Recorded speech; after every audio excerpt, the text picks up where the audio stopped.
get on quite well this week, don't you, normally? I mean, how good a barometer is this for going forward, obviously, US Open?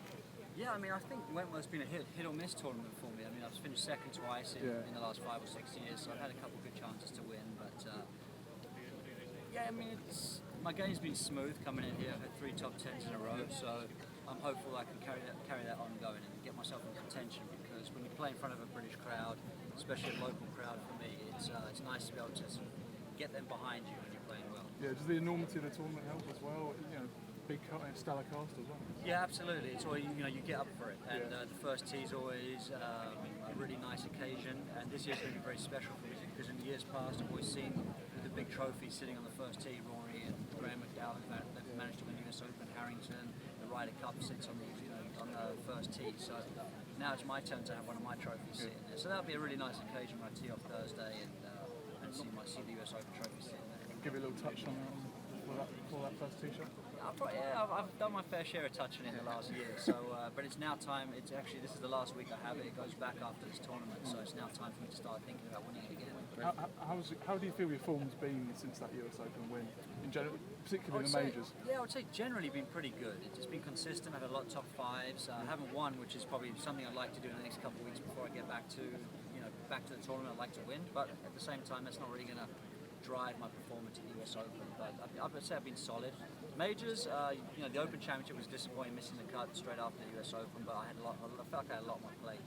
US PGA threatened for a little bit, and then the Masters I was fallback going into Sunday. So I've been close. I mean, nothing to write home about, but the form's right there.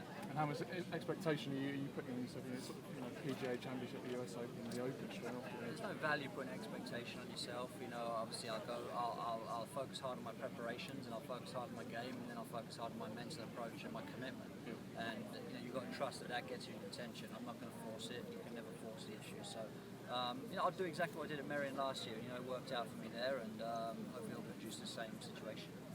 They let you keep hold on to the trophy to bring it to Wentworth. Where's like the favourite place you've taken? I mean, it's been to a few fun places. Well, just the best thing that's come from winning US Open was sitting in the Royal Box at Wimbledon watching Andy Murray win. That was like the biggest perk of it all. Yeah. And I've done some fun things with the trophy. My little boy christened it first. He ate ice cream out of it before I'd even had a drink out of it. Another fun fact is it holds 5 bottles of champagne. So apart from that, I can't really. Everything's been fun.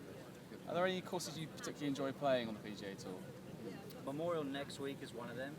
Big Jack's tournament, it's got something special, and it's always in perfect condition, and I like it because it's a second shot golf course. You can hit your driver, feel like you can hit the fairways, but then it's all about how good you are with your irons. The greens are really fast like Augusta, so that's one of my favourites. If you were giving a tip to foreigners coming over here to Britain, which courses they should play when they came over, who would you suggest? People talk about the Melbourne Sandbelt in Australia, and I think we have something similar around sort of Sunningdale, Wentworth, Walton Heath, some of those Heathlands courses, and there's a couple other beauties which no one's ever heard of, which are Swinley Forest, very hard to get on Swinley, and then New Zealand, so great little tracks, and I'm very fond of that sort of, and Northlands Golf Club, my home course, is that type of golf, and I think it's very unique to this area.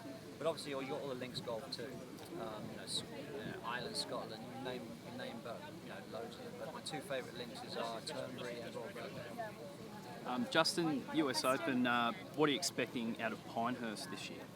Yeah, I'm not sure what to expect. It's a pretty unique golf course. They've redesigned it since '05, so I think it's going to be wider fairways than we're typically used to. I think it could play more like an Open Championship rather than a US Open. The ball's going to be running, and the greens play really small. Even though the surfaces are big, the actual middle of the green is flat, and everything else kicks off. It's like an upturned saucer. So it's going to be a real premium on short game. You're going to probably have to learn how to hit some different shots, like putting from a long way off the green, or hybrid chip and run shots. So I don't really know right now. I'm going to spend a few days up at Pinehurst figuring it out.